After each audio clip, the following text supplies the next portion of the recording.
আসসালামু আলাইকুম। আজকের রেসিপি হচ্ছে তেহারি। গরু মাংস দিয়ে এই তেহারিটা খুবই সহজভাবে তৈরি করা যায় আর খুব ঝরঝরা হয়।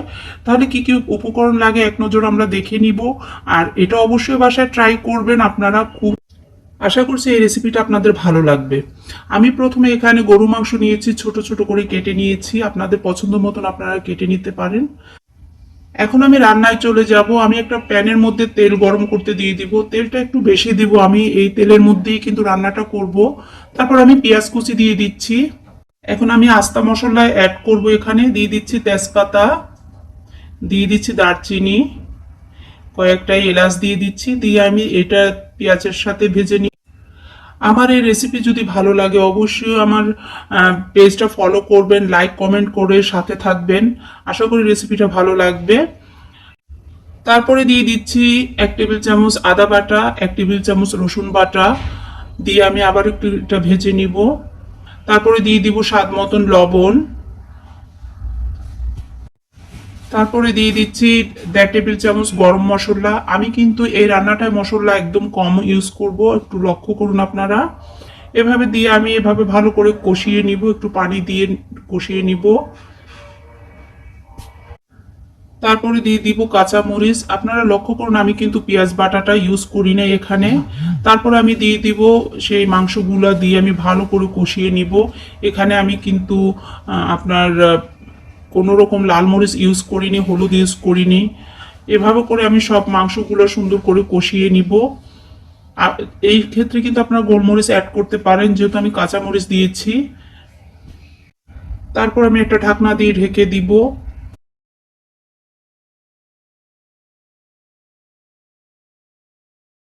এখন আমি কিন্তু এখানে পানি দিই নাই। এই যে মাংস থেকে কিন্তু অনেক পানি বের হয়ে যাবে। আমি আর একটু পানি অ্যাড করব এখানে, যেহেতু পানিটা কম বের হয়ে গেছে। আচ্ছা, যাই হোক, এভাবে করে আমি কিন্তু ঢাকনা দিয়ে আরো কিছুক্ষণ সিদ্ধ করব, যতক্ষণ পর্যন্ত মাংসটা না সিদ্ধ হয়ে আসছে। এটা কিন্তু আমি কষিয়ে কষিয়ে তারপরে কিন্তু এই রান্নাটা করব অবশ্যই। আর চুলার আঁচটা একদম লো করে দিবেন, দিয়ে তারপর ঢাকনা দিয়ে সিদ্ধ করবেন। দেখবেন খুব সহজভাবেই আপনার মাংসটা সিদ্ধ হয়ে উপরে তেল উঠে গেছে।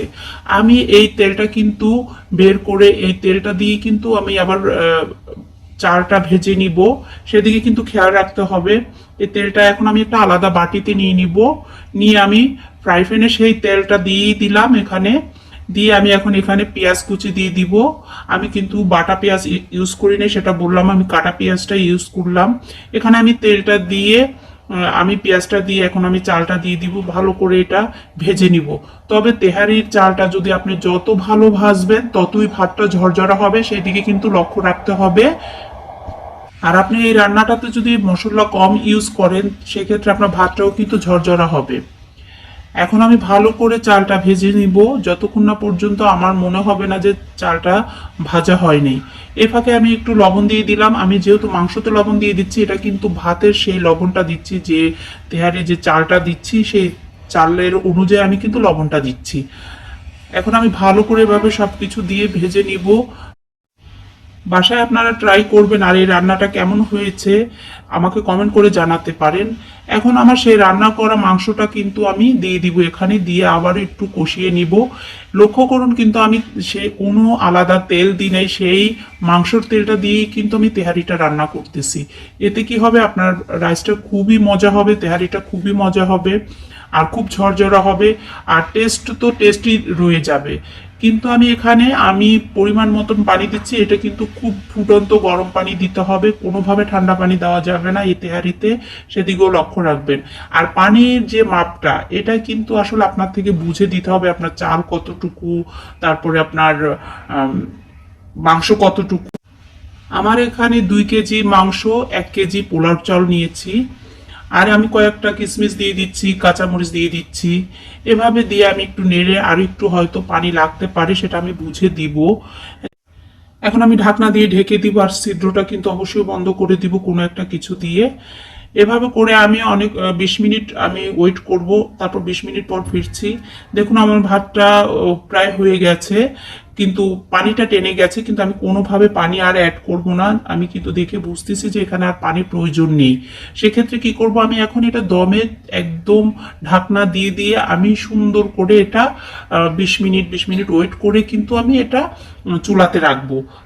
এই দেখুন এখন প্রায় আমার কিন্তু ভাতটা হয়ে আসছে, এখন খুব ঝরঝরা ভাতটা।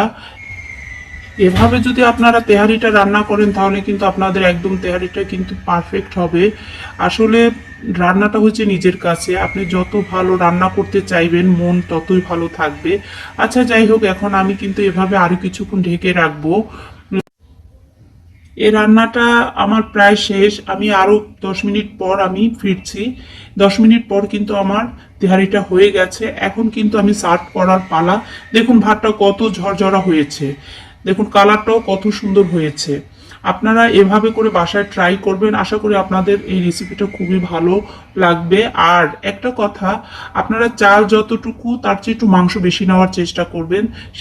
আবারও নতুন কোনো রেসিপি নিয়ে দেখা হবে, ততদিন পর্যন্ত ভালো থাকবেন, সুস্থ থাকবেন, আর আমার জন্য দোয়া করবেন, আমিও আপনাদের জন্য দোয়া করব। আর এভাবে ঝরঝরা তেহারি বাসায় ট্রাই করবেন এবং কমেন্ট করে আমাকে জানাবেন।